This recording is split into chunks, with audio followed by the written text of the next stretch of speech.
2026년 1월 첫째 주일 예배입니다. 송구영신 예배를 드리면서 새로운 다짐들을 하셨을 것입니다. 올 한 해 어렵고 힘들다고들 하지만 그러나 하나님이 주시는 말씀을 붙들고 의지하고 함께 살아가리라. 아마 그런 다짐들을 충분히 하셨을 것이라고 생각을 하는데요. 그런 다짐과 소원이 꼭 이루어지는 한 해가 되기를 주님의 이름으로 축복합니다. 오늘 첫 주일 예배에 요한복음 1장 1절부터 14절까지 말씀을 같이 상고해 보기를 원합니다. 여러분, 올 한 해 우리 가운데 어떤 일이 전개될까요? 모르겠죠. 예측이 불가능하지 않겠습니까? 하루하루 쏟아지는 소식들을 보면 어쩌면 이렇게 세상이 빨리 바뀌고 있는가? 그런 일들만 우리가 머리에 담더라도 아주 현기증이 날만 합니다. 그런데 1년 뒤를 우리가 어떻게 계획을 세우고 할 수 있을까? 그런데 이런 생각을 한번 해보았습니다. 제가 잠시 동안 대학을 섬기고 있을 때 그때 교수님들에게 그런 말씀을 제안을 한 적이 있습니다. 우리 학생들이 입학을 하고 사회 나가게 되면 앞으로 4년, 5년, 남학생 같은 경우에는 7년, 8년, 10년이 걸릴 수도 있는데 그때 써먹을 수 있는 것을 가르쳐야 되지 않겠는가. 그러니까 끝에서부터 10년 뒤에서부터 역순으로 커리를 짜야 이 아이들에게 필요한 공부를 우리가 가르칠 수 있지 않겠는가. 여러분, 만약 그렇게 되지 않는다면 4년 동안 돈 내고 열심히 공부를 했는데 졸업과 함께 무용지물이 될 수 있는 거죠. 우리가 한 해를 열심히 살았는데 한 해의 끝에 야, 이게 뭐지? 아무것도 남는 게 없네. 그런 삶이라면 얼마나 허망하겠습니까? 우리가 나름대로 열심히 한 생애를 살았는데 우리의 삶의 끝자락에 아무것도 남는 것이 없다면 허무 앞에 우리가 다 무너지지 않겠습니까? 그래서 끝에서부터 한번 과정을 생각해 보는 것은 어떨까? 예수님이 그런 분이 아니셨을까? 제자들이 죽음을 말리고 그리고 많은 사람들이 죽음으로 가는 길을 아니라고 했죠. 그런데도 예수님은 그 길로 가야 한다고 하셨습니다. 어떻게 너는 하나님의 일은 생각하지 않고 사람의 일만 생각하느냐? 예수님은 죽음 너머에 새로운 세계가 있다는 것을 확증하고 계셨죠. 그래서 십자가라는 것은 끝이 아니라 과정이라고 생각하셨던 거죠. 예수님의 삶은 끝에서부터 시작을 설정하시고 그리고 과정을 살아가셨던 것이라고 믿습니다. 오늘 두 개의 제국 하나의 그림자라는 그런 타이틀로 말씀을 좀 생각해 보기를 원하는데요. 초대 우리 1세기 말 그리스도인들이 어떤 상황 속에 지금 놓여 있었을까? 도미티안 황제에 의해서 1세기 말에 박해를 당하고 있었습니다. 도미티안 황제가 여러분 했던 말이 무엇입니까? 나를 주와 하나님으로 섬겨야 한다. 누가 너의 주인이냐? 이 질문을 던진 것 아닙니까?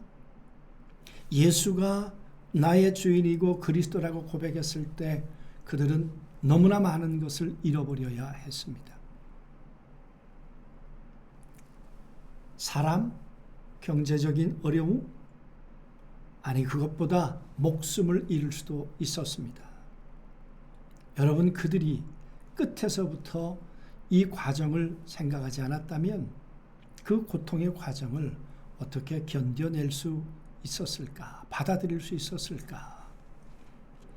그래서 그들은 끝에서부터 시작을 생각해 보았기 때문에, 그리고 오늘의 현실을 생각해 보았기 때문에 그들은 방향을 바로 설정할 수 있지 않았을까, 그런 생각을 합니다. 여러분, 2000년 전에만 제국의 그림자가 있는 것이 아니라 오늘 우리가 살아가는 2026년에도 우리에게는 그런 위협, 그림자는 없겠습니까? 21세기 기술이라는 것이 또 하나의 제국은 아닙니까? AI, AGI, ASI, 범용 인공지능을 넘어서서 이제는 슈퍼 인공지능 시대가 다가온다고 합니다. 유발 하라리가 말했던 것처럼 알고리즘은 이제 우리에게 권력이라고 했습니다.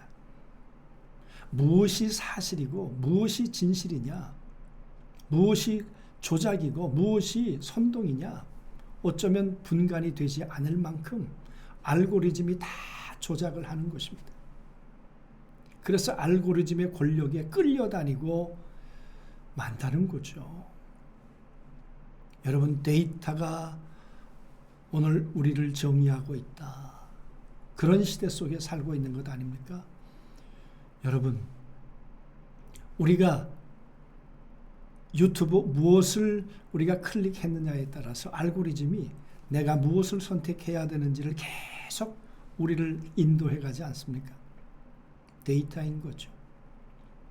내비게이션을 친다는 것 데이터죠. 아침에 일어났을 때 오늘 날씨가 어떻다고 하는 것 데이터죠. 그래서 우리는 데이터의 지배를 받으며 우리는 살고 있다, 그 말이죠. 시대는 다르지만 세상이 우리의 생존을 위협하고 있는 것은 동일한 것 같습니다. 너는 이 세상에 어떤 방향을 설정하고 있는가? 내 삶의 방향은 온전한가? 이런 질문을 던지지 않겠습니까? 세상의 황제들은 어떻게 우리를 지배하는가?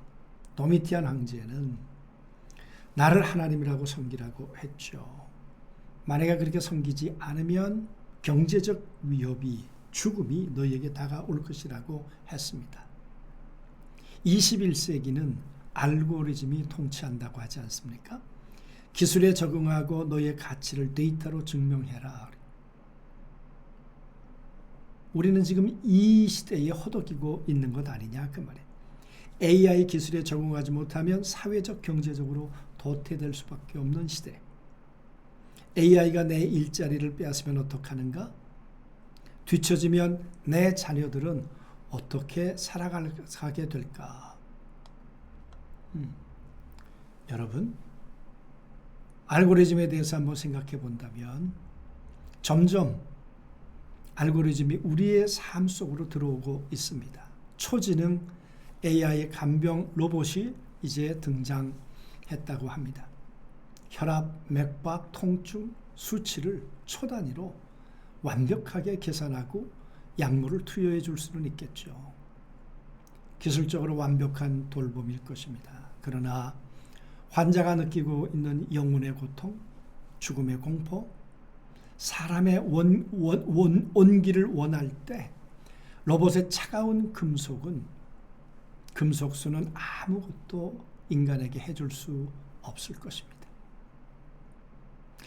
로봇은 환자의 눈물은 분석해야 할 데이터일 뿐이지 함께 아파할 고통이 아니기 때문에 그런 것이죠. 비인간화 시대에 우리는 어떻게 이 인간성을 지키며 살아가야 할까? 레너드 스윗 박사라는 이 미래학자가 그렇게 얘기를 하셨죠. 특별히 우리 그리스도인들은 이 비인간화 시대에, AI 시대에 어떻게 살아가야 하는지 삶의 대안을 가지고 있는가? 오늘 우리를 압박하고 있는 보이지 않는 황제들, 자기 숭배라는 제국, 내가 우주의 중심인 양 착각하게 만들죠. 화면을 끄면 정말 공허만 남는데 그런데도 우리는 그렇게 살아가고 있습니다. 물질과 성공의 길드. 돈이 우리의 주인 노릇을 하고 있지 않습니까? 저는 지난 주간에 뉴스 하나를 보면서 어쩜 세상이 이렇게 돼 갔을까? 서울의 흔히 말하는 고급 아파트. 사람들이 이제는 벽을 쌓기 시작을 했습니다. 저 가난한 아파트 사람들하고는 결혼도 시키지 말자. 그래서 그 아파트에 결혼정보회사가 들어왔다는 것 아닙니까? 우리들끼리 결혼을 시키고 이 신분을 세습하고 부를 세습하자. 그런 시대가 되어버렸습니다. 여러분, 진리가 뭡니까? 절대 진리는 없다. 상대주의는 태초에 계셨던 유일한 로고스는 로고스 아니, 그걸 부정하는 이 포스트, 이 모던, 이 포스트, 이 트루스 시대에 우리가 살고 있는 것은 아닌가 그 말이에요. 아니, 그렇게 살고 있죠. 뿐만 아니라 불안과 공포, 날마다 나오는 이 경제적인 어려움, 그리고 세계의 전환기적 위기, 전쟁의 공포, 그리고 이 차별로 인한 이제 여러분 견디지 못하는 폭동, 여러분 이런 것들이 전 세계를 휩쓸고 있습니다. MZ세대들이 들고 일어나고 있습니다. 이런 보이지 않는 압박 속에서 우리는 어떻게 살아가야 할까? 성경은 태초에 알고리즘이 있었다 이렇게 말하지 않습니다. 태초에 말씀이 계시니라. 그 말씀 앞에 정관사가 붙어 있습니다. 호로고스. 이 세상이 만들어질 때 하나님은 이 세상을 작동하는 길이 있었다는 거예요. 원리가 있었다는 거예요. 이 세상을 작동하는 로고스도 있었지만 인간이 살아가야 할 삶의 로고스가 있었다는 거죠. 그래서 절망의 한복판에서 사도 요한은 전혀 다른 대안을 제시하고 있는 거죠. 태초에 말씀이 계셨어. 태초에 홀로고스가 계셨어. 그런데 그것이 대안이 될까? 그럼. 그래서 여러분 엔아르케, 이 요한복음이 그렇게 시작하지 않습니까? 이 N이라고 하는 것이 인, 안에, 이 세상 안에, 우리가 살고 있는 이 세상 속에 말씀이 육신이 된 홀로고스 그분이 오셔서, 그리고 그분이 우리 육신을 가지고 살아내셨어.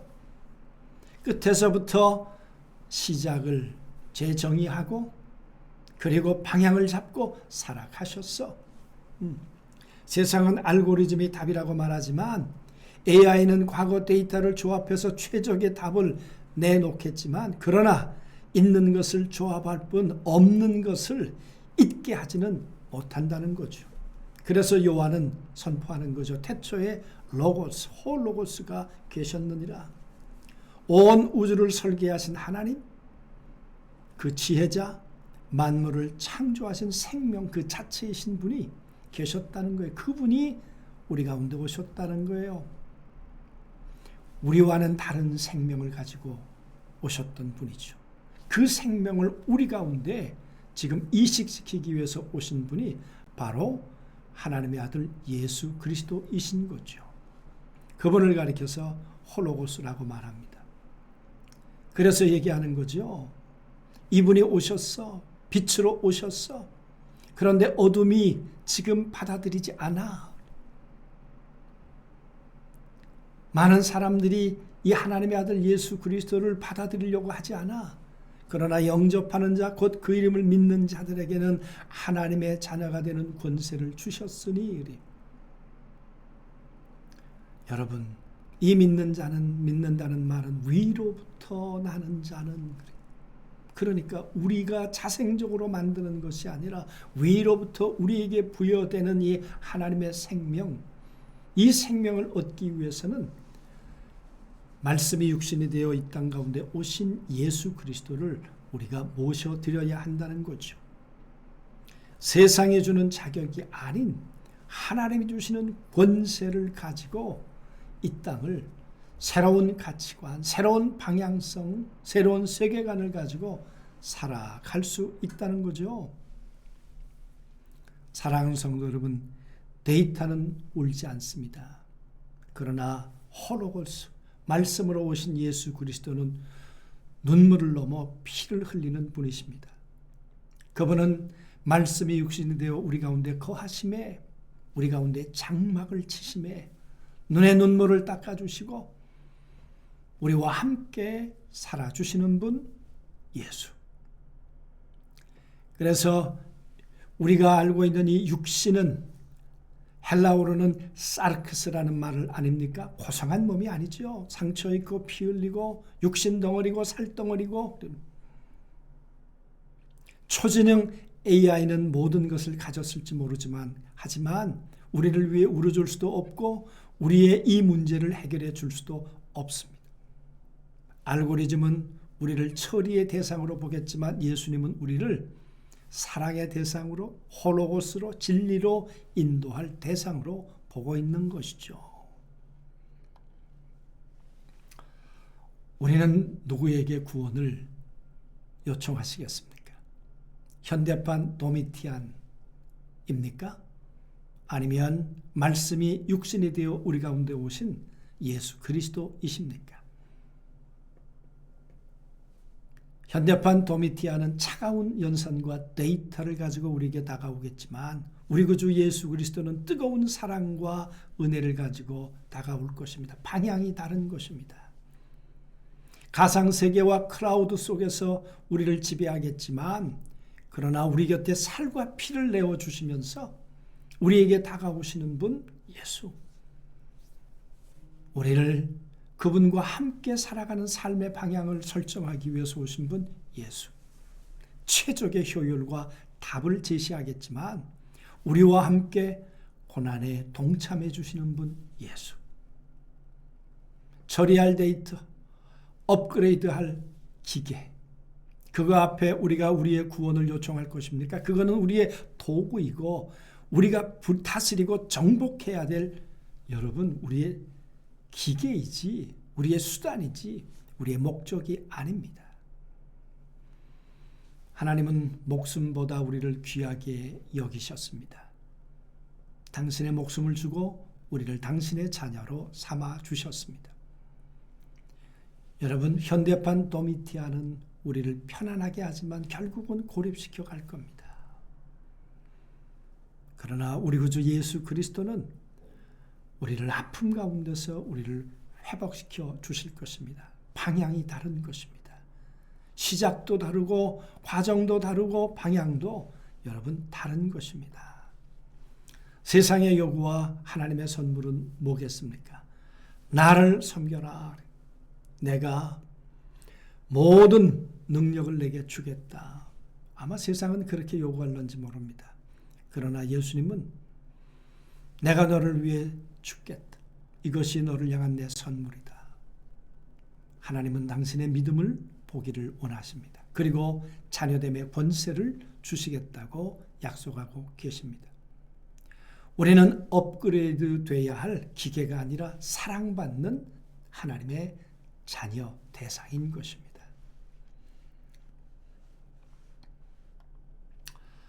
우리는 데이터의 종이 아니라 로고스, 하나님의 자녀입니다. 하나님이 예수 그리스도 안에 있었던 생명을 우리 가운데 넣어준 하나님의 자녀이다 그 말이에요. 세상은 성공해야 산다고 말하지만 우리는 자녀이기에 산다고 우리는 고백하는 것입니다. 우리의 가치는 성능에 있지 않고 관계에 있습니다. 하나님과 어떤 관계를 우리는 맺을 것인가? 하나님은 이 방향 때문에 아들 예수 그리스도를 우리 가운데 보내주신 것이죠. 알고리즘의 미로를 벗어나 로고스의 빛으로 우리가 나왔으면 좋겠습니다. 세상의 방향은 권력과 효율, 성능을 요구하겠지만 그러나 로고스는 사랑과 관계를 우리에게 요구합니다. 세상은 생존을 위한 타협을 도태되지 않으려면 발버둥을 쳐야 하지만 로고스는 자녀됨의 당당함, 이 가치관, 세계관 속에 살도록 할 것입니다. 세상은 불가능한 운명론에 빠뜨리고 그리고 우리를 기계로 만들려고 하겠지만 그러나 우리는 하나님의 형상을 다시 회복해가는 새로운 창조, 새로운 존재가 되는 것이죠. 여러분, 하나님의 형상은 우리 안에 있지 않았습니다. 하나님, 그 형상 속으로 들어가서 그 형상을 우리가 부여받을 때 우린 그분의 형상을 따라 살아갈 수 있게 되는 것이죠. 생각해 보십시오. 빛은 지금도 비치고 있습니다. 빛이 어둠에 빛이 돼 빛이 어둠에 빛이 돼 어둠을 깨닫지 못하더라, 이기지 못하더라. 여러분, 홀로고스는 이 세상의 빅데이터에 지지 않습니다. 이 세상의 도미티안 황제에게 지지 않습니다. 빛이 되라고 하는 헬라어는 현재형입니다. 지금 비춰지고 있다는 것입니다. 2000년 전 로마의 박해 속에서도 그리고 오늘 당신의 불안한 미래와 무너진 일상 속에서도 그 빛은 단 한순간도 멈추지 않고 지금 이 순간에도 비치고 있습니다. 어둠은 결코 빛을 이길 수 없습니다. 문제는 그 빛 대신 예수 그리스도를 내 안에 영접하는가 하는 문제이신 거죠. 여러분, 다시 시작하는 힘은 어디로부터 오겠습니까? 나를 향해 방향을 정하시고 찾아오신 예수 그리스도. 홀로고스, 내가 살아가야 할 삶의 길, 내가 살아가야 할 삶의 방향을 인도하기 위해서 내 안에 오신 분 예수. 나의 영적 멘토요, 코치요, 내 목자가 되기 위해서 오신 분 예수. 그분과 함께 살아가는 것, 이 세상을 이기는 힘입니다. 그 힘이 죽음 너머에 우리에게 영원한 승리를 보장하고 있는 것입니다. 그러므로 끝에서 시작을 보고 과정을 우리가 살아갔으면 좋겠습니다. 오늘 말씀하고 계시는 거죠. 태초에 말씀이신 예수님이 삶의 한복판에, 나의 삶의 한복판에 찾아오신 것이죠. 그분의 따뜻한 손을 붙잡는 걸 믿음이라고 합니다. 세상이 줄 수 없는 자녀됨의 권세를 가지고 우리는 당당하게 살아가게 될 것입니다. 2025년 첫 예배를 드리면서 이런 은혜가 사랑하는 성도들에게 결단을 통해 오늘 넘쳐나시게 되기를 주님의 이름으로 축원합니다. 기도하시겠습니다. 전능하신 아버지 하나님, 참 감사합니다. 1세기, 21세기 여전히 이 세상의 가치관은 우리를 무너뜨리고 혼돈 가운데에 빠뜨립니다. 길이 무엇인지를 몰라서 우리의 삶의 방향을 잃어버릴 때가 한두 번이 아닙니다. 그런데 홀로고스, 이 세상 가운데 길이 되어 주신 그분이 우리 가운데 오셔서 육신을 입고 오셔서 살아가는 삶의 모습을 우리 가운데 보여주셨고 그리고 우리 안에 생명으로 들어와 함께 살아주심으로 환난도 이기고 핍박도 이기고 이 세상의 권력도 이기는 하나님의 존귀한 자들로 우리를 세워주신다고 했습니다. 그리고 죽음 너머에 영원한 생명도 있다고 분명히 말씀해 주셨습니다. 2026년 첫 주 그렇게 출발하는 사랑하는 성도들을 축복하시고 붙들어 주옵소서. 예수 그리스도 이름으로 기도하옵나이다. 아멘.